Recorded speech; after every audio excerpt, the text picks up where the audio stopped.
If you're looking at purchasing an RT or an F3 but aren't real sure which one is for you, I hope this video will help. I wanted to cover what I thought of the RT compared to the F3 and what I think are good and bad points of both compared to each other. I have been wanting to test ride the new 2022 RT models for a while now.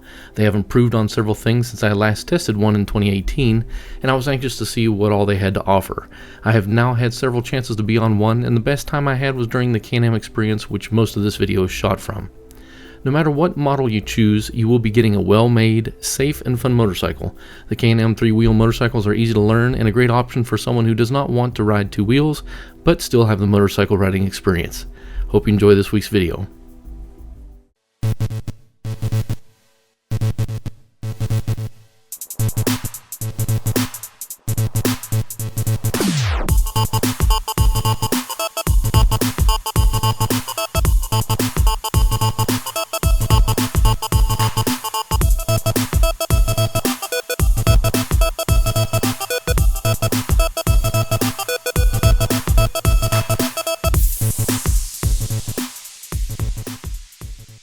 So first, let's cover the similarities that all F3 and RT models have for the years 2022 and 2023. The F3s and the RTs are easy to learn to ride. All are semi-automatic, 6 speeds, and have one brake that controls stopping of all 3 wheels. You do not have to worry about balance issues like you would on a 2-wheel motorcycle. All models have a 1330 Rotax engine with 115 horsepower, a 7-gallon fuel tank which averages 252 miles or 406 kilometers per tank, which is roughly around 30 to 35 miles per gallon.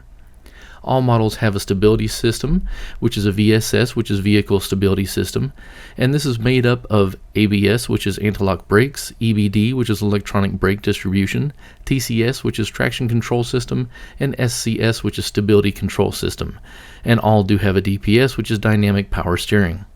All models come with cruise control for 2023.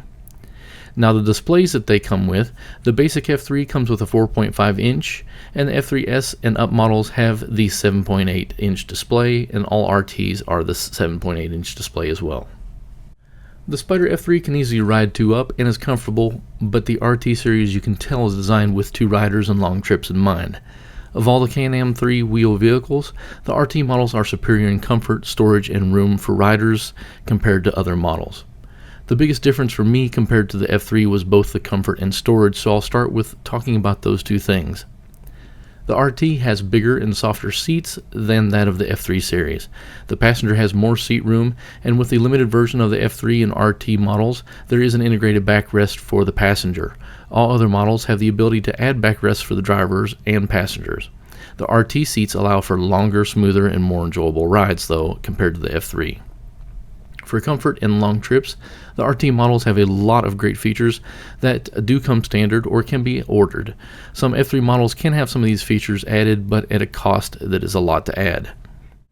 The radio on the F3T and basic RT model is a 4-speaker sound system.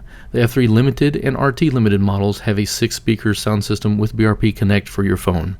The RTs have easily accessible buttons on the tank for things like heated seats, auxiliary options, and the radio, which are not on the F3 models, and this is easily accessible to the driver. The F3 Limited has heated grips, and all other F3s can have heated grips added at an extra cost if not standard. But the RT models have heated grips for all models standard. The RT Limited and Sea to Sky have heated seats standard, but the plain RT you have to order the heated seats as extras. The F3T, F3 Limited have windshields, and all RT models have electronic adjustable windshields, which was nice to use for me. Now the second biggest difference is storage. So here is the storage details for the F3, F3T, F3 Limited, RT Limited, and Sea to Sky models.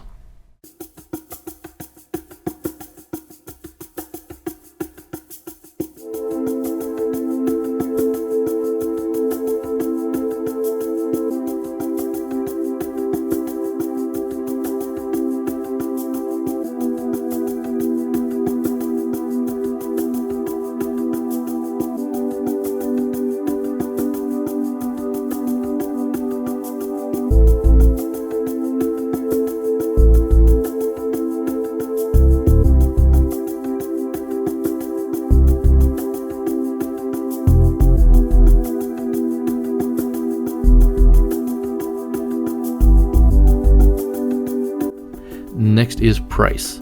The price for US models is as follows.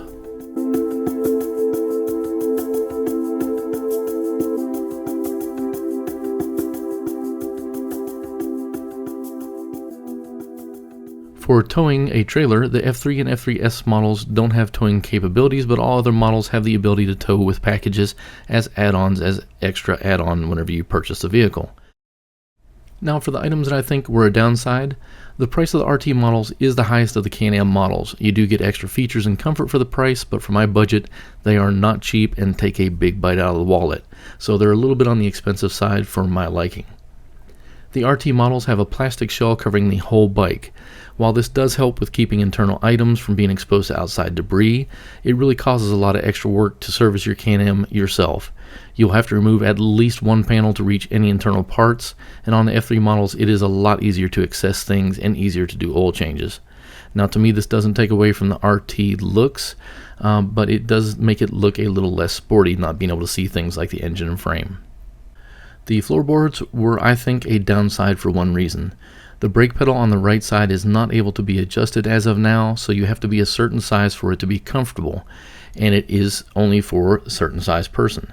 I found myself being uncomfortable in leg positioning because of this, and it would be really nice if this were able to be adjusted. If you're shorter than I'd say like 5'6", then I imagine it being hard to really reach the brake easily, and for anyone over 6 foot, I can imagine it being uncomfortable to ride if you have to make frequent stops. For me, there was not really a comfortable place to rest my foot and leg in between the braking, which did make the ride a little bit less enjoyable as far as longevity. Now for my personal opinions.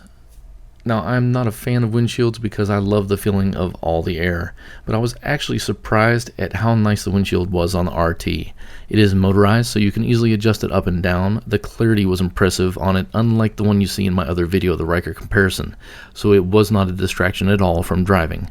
It does a great job of blocking the wind for both the rider and passenger, but for me this was also a downside because it was 100 degrees that day and I rode with the windshield up, preventing a lot of air getting to the helmet to help keep me cool. So for me this was a little bit of a downside, but for things like in rain and colder weather I could see it being an upside.